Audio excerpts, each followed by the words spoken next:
I propose a toast to Friday. We fire the jokes at you like an automatic weapon of comedy. Hey, look at that smile. You know something that you're not telling us. I have herpes. Gas prices are down. Yeah, baby. There will be lively debate. Why do you hate America? What I've said in the past is that there's a difference between legal and illegal immigration. Some say they're essential to our economy. All I know is burritos are delicious.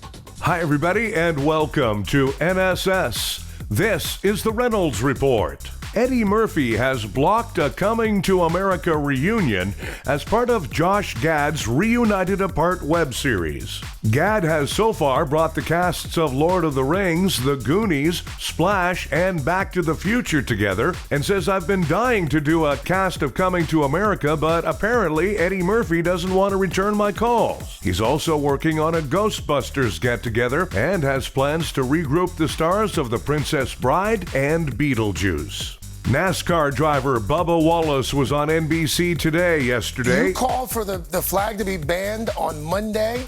NASCAR bans the flag on Wednesday. Were you surprised at all by the speed with which NASCAR moved? And what does it say to you about the moment that we're in that they did it so fast?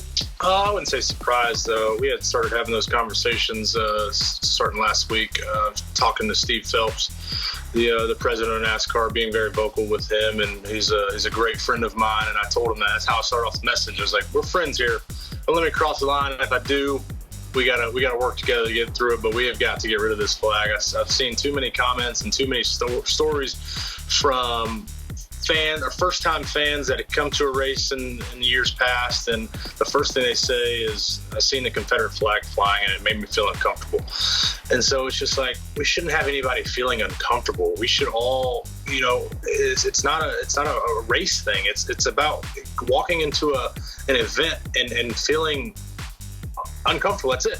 If you felt uncomfortable, you would want change. And so I'm speaking up for the people that show up to the racetrack and feel that type of way. And so it's a lot of kudos to NASCAR.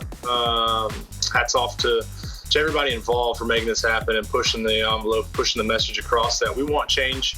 It starts with us. We have to start from basically the roots and go from ground up and really implement what we're trying to say in our message. It's time for Things Kids Learn from Cartoons. Sure, I've made some mistakes in my life. I forget to take the trash out some days. I've left the toothpaste cap on the bathroom counter. I've taped football games without the express written consent of the National Football League. I guess what I'm saying is, I'm not perfect. The only difference is I have the courage to admit it. Does anyone else have the courage? If so, why don't you just come on up here and join me? He's right. I'm not perfect. I suppose I'm not either. Yeah, I guess none of us are perfect. That's it for Things Kids Learn from Cartoons.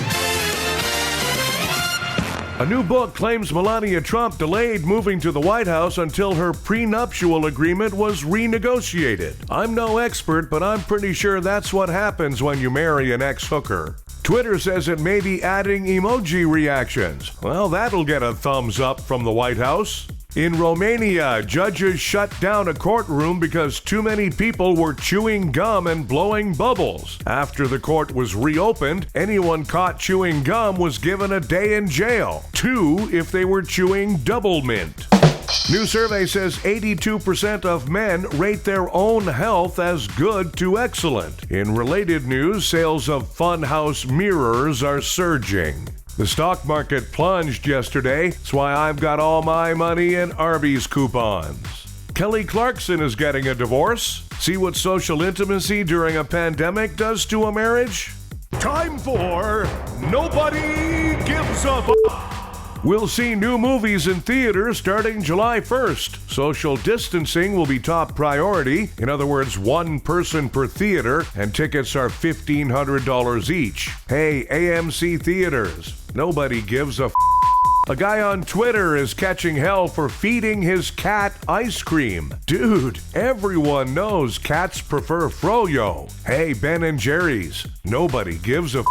And a couple of restaurant owners in Thailand have been given 723 years in prison for a seafood scam. Wow, that's pretty harsh. In the U.S., people don't even expect fish sticks to contain actual fish. Hey, deadliest catch. Nobody gives a Thanks, everybody. We have a new episode of the Reynolds Report for you every weekday. Be sure to check out NSS Live starring Frank D'Angelo, Tuesdays and Thursdays for NSS Live.